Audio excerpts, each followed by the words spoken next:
Operation सिंदूर अभी रुका नहीं है, ये भारत ने साफ कहा था। अगर कोई कोशिश की जाएगी पाकिस्तान की तरफ से तो उसका जवाब हम आज भी देते रहेंगे। तो जो लोग पूछ रहे थे कि अभी ये अचानक से अंकुश क्यों लग गया है ऑपरेशन सिंदूर पर, ये जवाब आपके टीवी स्क्रीन पर अभी मौजूद है। कोशिश की जाएगी, जवाब बराबर मिलेगा। ये सिर्फ टेम्परेरीली रुका है। हम आकलन कर रहे हैं पाकिस्तान किस तरीके से बिहेव करता है। मिसबिहेव करेगा, अगर उनका गलत आचरण होगा उसका जवाब दिया जाएगा। और ये पाकिस्तानी पोस्ट कैसे ध्वस्त की गई है, आपके टीवी स्क्रीन पे उसकी तस्वीर मौजूद है। डोनाल्ड ट्रंप ने क्या बोला था आपने सुन लिया है। पाकिस्तान अभी क्या कोशिश कर रहा है, क्या जवाब दिया जाए। रागिनी जी, अब तो आप मानेंगे ना कि जो देश कह रहा है आज के दिन, जो सरकार कह रही है, भारत की सरकार कह रही है, उस पर ज्यादा विश्वास करेंगे डोनाल्ड ट्रंप के मुकाबले? मैंने तो शुरू में ही आपसे कहा, हम तो ये मानने को तैयार है डोनाल्ड ट्रंप झूठ बोल रहे हैं। ठीक, नरेंद्र मोदी जी को ये बात कल देश की जनता को भी कहनी चाहिए थी कि झूठ बोल रहे हैं। एक बात, मुझे एक बड़ी आपत्ति है पद्मजा, और वो आपत्ति ये है, मैं 1962 की बात करती हूँ, जब विशेष सत्र बुलाया गया ना, वाजपेयी जी ने संसद में खड़े होकर बहुत कोसा सरकार को। पंडित जी को भी कहा कि आप पापी हैं, हमारे देश में चीन की सेना घुस आई है। पंडित जी ने कभी, पंडित नेहरू ने नहीं कहा कि अटल बिहारी वाजपेयी चीन के एजेंट हैं क्योंकि भारत। ठीक है, बताइए सिद्धार्थ यादव। सिद्धार्थ यादव, उस वक्त सवाल पूछने की आजादी थी, आज वो आजादी क्यों नहीं दी जा रही है विपक्ष को? एक मिनट पद्मजा, सरकार और देश अलग अलग होते हैं। सरकार से सवाल पूछना, देश से सवाल पूछना नहीं है। सेना से सवाल पूछना नहीं है। सरकार अपनी नीतियों के लिए जिम्मेदार है और उसका जवाब देना पड़ेगा। हम सवाल, आपके सवाल देश सुन रहा है। कांग्रेस पार्टी का रवैया, कांग्रेस पार्टी के सवाल, कांग्रेस पार्टी के तौर तरीके पूरा देश देख रहा है।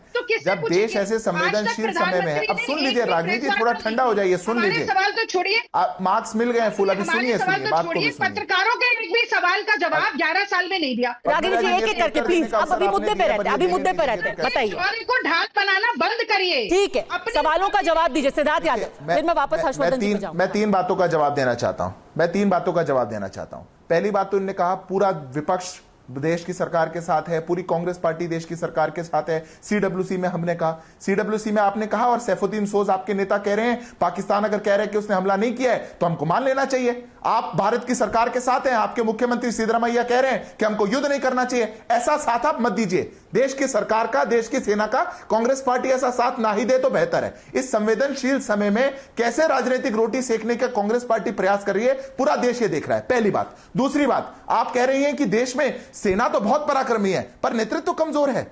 क्या देश का नेतृत्व तब मजबूत था जब 2005 में दिल्ली के सीरियल बॉम्ब ब्लास्ट हुए थे, 70 लोग मारे गए। 2006 में वाराणसी में 28 लोग मारे गए। 2006 में मुंबई ट्रेन ब्लास्ट, 209 लोग मारे गए। 2006 में मालेगांव 40 लोग मारे गए। 2007 में समझौता, 70 लोग मारे गए। क्या किया था देश की सरकार ने? वो मजबूत नेतृत्व था। डोजियर खेला करते थे, लिख करके पाकिस्तान को भेजा करते थे, वो मजबूत लगता था। पर आज देश की सेना पराक्रम दिखा रही है, ऑपरेशनल फ्रीडम हमने अपनी सेना को दिया है और देश की सेना घर में घुस करके मार रही है। सिद्धार्थ यादव, अभी 2025 में रहते, नहीं तो हम वापस 1947 से अगर डिस्कस करना शुरू करेंगे तो फिर बहुत लंबा हमारा डिस्कशन चल जाएगा। लेकिन एक चीज जो रागिनी जी ने बोली है, एक सेकंड प्रोफेसर सिंह, एक चीज जो रागिनी जी ने बोली है, उन्होंने कहा कि हम आज आइसोलेटेड है, कोई भी हमारे साथ नहीं खड़ा है। अपनी बात पूरी कर लूं। अच्छा ठीक है, बस 10 सेकंड में पूरी कीजिए। अभी 2025 के बारे में बात 10 सेकंड में पूरी कर रहा हूं। मैं कोई 47 की चर्चा नहीं करना चाहता। 62 की चर्चा 5 बार कांग्रेस पार्टी के प्रवक्ता ने करी और वो लगातार अभी बोल रही है ताकि वो जवाब ना सुने। उनने 5 बार उसकी चर्चा करी। मैं नहीं जाना चाहता इतिहास में कैसे 71 के अंदर 93,000 लोगों को हमने छोड़ दिया था और हम अपने 55 लोगों को नहीं ला पाए। मैं नहीं जाना चाहता इतिहास में। आज आवश्यकता है कि देश एक साथ खड़ा रहे। आज आवश्यकता है कि कश्मीर से कन्याकुमारी तक और अटक से लेकर कटक तक देश का एक एक नागरिक एक स्वर में बात करे। पर आपको ट्रंप की बात सुननी है, आपको देश के और नेताओं की बात सुननी है। यह पहली बार हो रहा है कि कोई यूएन में रेजोल्यूशन नहीं गया भारत के खिलाफ। भारत ने इंटरनेशनल बॉर्डर क्रॉस करके मारा, कोई ओआईसी का स्टेटमेंट नहीं आया जो हर बार हुआ करता था। कोई वैश्विक मंच पर हमको नहीं घसीट पा रहा है। जो भारत से बात कर रहा है वो भारत के पक्ष में पत्र निकाल रहा है कि टेररिज्म के खिलाफ देयर इज जीरो टॉलरेंस। पर ये बात आप भाषण देने का पूरा मौका सिद्धार्थ को दे रही है बिना टोके। ऐसे समय में भी राजनीति कर रही है, ये बात आपकी शर्मनाक है। रागिनी जी, नहीं, आप बीच में टोकेंगे रागनी जी, आप बोले उसको कोई टोके नहीं, ये कमाल बात हो जाएगी। आप जब दूसरे की तरफ एक उंगली करते हैं ना भाजपा के प्रवक्ता जी, तो आपकी 3 उंगलियां अपनी तरफ होती हैं। पीयूष गोयल अगर ये कहते हैं कि भारत के 140 करोड़ देशवासियों में देशभक्ति की कमी है, तो हम उसे भाजपा का औपचारिक, अरे कोई जवाब कभी सैफुद्दीन सोज पे भी दे दीजिए, कभी सीतारमैया पे भी दे दीजिए, कभी विजय वेटीवाड़ पे भी दे दीजिए, कभी रॉबर्ट वाड्रा पे भी दे दीजिए। उन्होंने कहा आपके नेताओं को आपने बयानों का सूरमा बना रखा है ये कहने के लिए कि पाकिस्तान को क्लीन चिट दी जाए। ठीक है।